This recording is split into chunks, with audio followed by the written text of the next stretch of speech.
Welcome into Coach's Corner. NSAA State Wrestling wrapped up this weekend, and the Battle Creek Braves showed up and showed out, taking home the Class C state title. And joining us now is Battle Creek head coach Cody Wentz, and I just want to thank you for taking some time and talking Brave wrestling with us. You bet. Always glad to talk about our team. Absolutely. So let's, talk about the team. You guys win the state title last night. Kind of tell me what that feels like. Well, I'm not even sure it's really sunk in yet. It's been a long time coming. Never had one here at Battle Creek with the wrestling program. So just really excited to bring that trophy home and see the support that we had from the community, which I knew we had, but people showing up and showing out and all the messages that we've received from people following us is just really special. And it's such a young, talented team. Walk me through the roster, walk me through the qualifiers, and kind of how everyone played an important role in getting you the points that secured your championship. Yeah, well, we filled 13 of the 14 weight classes at our district meet, all with underclassmen. Our 106-pounder, Kason Kemp, he's a freshman. He qualified for us. He went 0-2 at the state meet, but great experience for him. He's only been wrestling for 2 or 3 years, so really cool to see him get down there and be a part of that with the other guys. And then we kind of jump into some big points at 113 and 120. My son, Aiden Wentz, at 113. He's a state runner-up this year, 3-time state medalist, one of our leaders, not only on the mat, but in team points, pins, all that type of stuff. He gets a lot of bonus points for us. And then at 120, we had a state champion in Ryan Stussy Jr. Long time coming for him. He's worked really hard for it. He got second as a freshman, third last year, and then capped his junior year off at the state championship.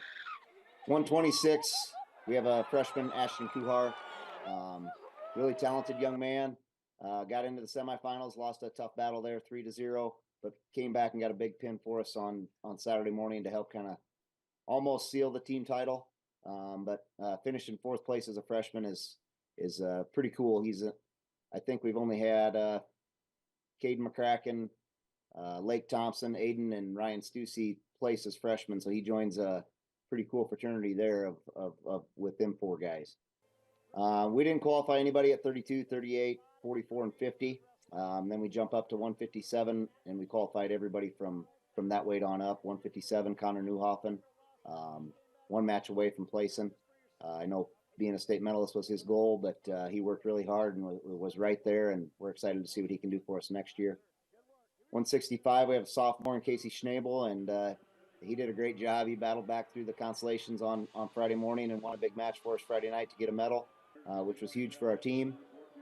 175, we have a junior in Breck Thompson, and he wrestled on Saturday on TV. He was a state champion, won by major decision, I believe, 13-4, 13-5, something like that. But really cool moment for him. And 190 was Hudson Last. He's a junior. Again, he got a big pin for us. Was real close on Friday afternoon to get into the Friday night match, but he had to make a decision throughout the year whether he was going to get down to 150 or go up to 190. And late in the year, he decided to go up from weighing 160 to wrestling 190. So he did a really, really good job just even getting to state and then almost placing is just really cool. Really proud of Hudson and what he did for the team this year. 215 to go to Dakota Zlomke. He's a junior. Again, we were hoping to get a medal out of him. He fought his butt off, but that's just how it goes down there sometimes. Sometimes things don't go your way, and he lost a tough battle on Friday morning. But he won a match for us by pin down there. So again, contributed some team points to the team championship. And then at heavyweight, we have a junior in Mason Planner who was 4 seconds away from not qualifying for the state meet. He got a takedown in districts with 4 seconds left to win by 1.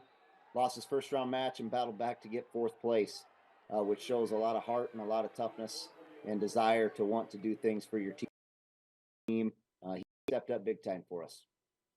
Absolutely, Coach. And I interviewed a whole host of Battle Creek Braves over the course of the tournament, including Aiden, Ryan, Breck, and it never failed that at least once during their interview, they talk about how important that wrestling is as an individual sport, but it's more important to focus on the team aspect because it kind of gives you more of an internal drive rather than just yourself.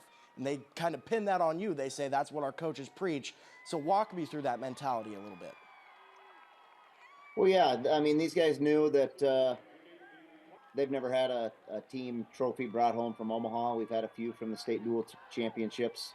but never won from Omaha. So that's one of the goals that we set for ourselves was to make sure that we were bringing home some hardware. And really, they've just grown up like that. They have supported each other through little kids wrestling, through junior high. They won a lot of, team championships in junior high at various meets, and have done so through high school as well. So it's just always kind of been our mentality. Um, but honestly, that's really just the sport of wrestling. It is an individual sport, but it's a team sport too. The sport of wrestling, I would say, builds a camaraderie amongst teammates that very few other sports are capable of doing, because you go through really hard things together, tough losses, big wins. You saw that if you covered the state meet this weekend, just the extreme highs and the extreme lows. It's a roller coaster of emotions, and it brings people together. And our guys have really done a good job of supporting each other when they win, but being there for each other when they wrestle for 6 minutes and the other guy gets his hand raised.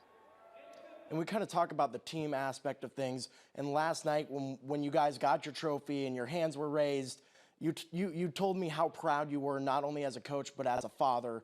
Can you kind of walk me through the pride you were feeling in that moment? Yeah, last year we didn't win a team trophy down there, but my son won the individual state championship, and um, that was awesome to have him jump in my arms and just know that all those years of him balling in the hallways of little kids meets after he got beat, and not maybe wanting to do it anymore, because it's tough to lose matches when you're 6, 7 years old and you think the world's coming down on you. But to see him battle through that and win a state championship last season was an incredible moment that him and I will share together forever. Um, and that's for the rest of his life, he's going to be able to say he is a state champion. This year, he had goals of doing that again. Got to the state finals by dominating in the semis, and he had one of the toughest kids in the state in the final match, and he wrestled his tail off, but the other kid scored more points, so he got his hand raised, and it's incredibly difficult to watch your kid have his dreams crushed and walk off the mat with his chin down, and then try to console him. All the meanwhile, you got a team that's got a team championship locked up, so you're feeling really good about that. But you've got a son on the team that is feeling down, but also feeling good about the team championship. So just a wide range of emotions there, but just so incredibly proud of how he works on the mat and off the mat, and how he carries himself and represents our program. And he's going to learn some lessons from that loss, and just from the battles that he has had through the sport of wrestling. But the great news is he's got one more season left, and I know he's got big goals, and this is just going to motivate him for some off-season work, and to put that in to go get that championship again next year. Now, while preparing to kind of go down and cover the state meet, I did a lot of research. I was looking at Class C, and in Siouxland, we had well over 60 wrestlers represented on the mat during the state tournament.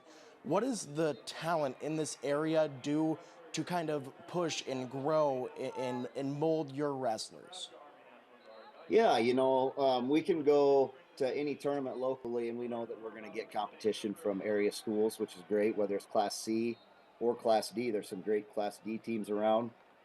And then obviously Norfolk High in Class A had a good tournament again there, and they're 10 minutes away. But a little bit about our conference. I just looking at results this morning, Mid-State Conference Wrestling. We had 4 teams in the top 7 of Class C from our conference, and 6 teams in the top 25. So that's pretty impressive to know that. I know you were up at Hartington earlier this year covering one of our guys, but from that tournament alone, we had 4 of the top 7 teams in Class C. So, we're all of our guys and in the conference and on our team are battle tested all year long, and you want to wrestle good competition throughout the year. So when you get down there, the moment doesn't become too big. And I think our guys were prepared just based on the competition that we see in the area. Absolutely, and that's all the time we have for Coach's Corner today. I just want to thank you one more time for stopping in and talking some Braves wrestling, Coach. Thanks a lot. I appreciate the coverage.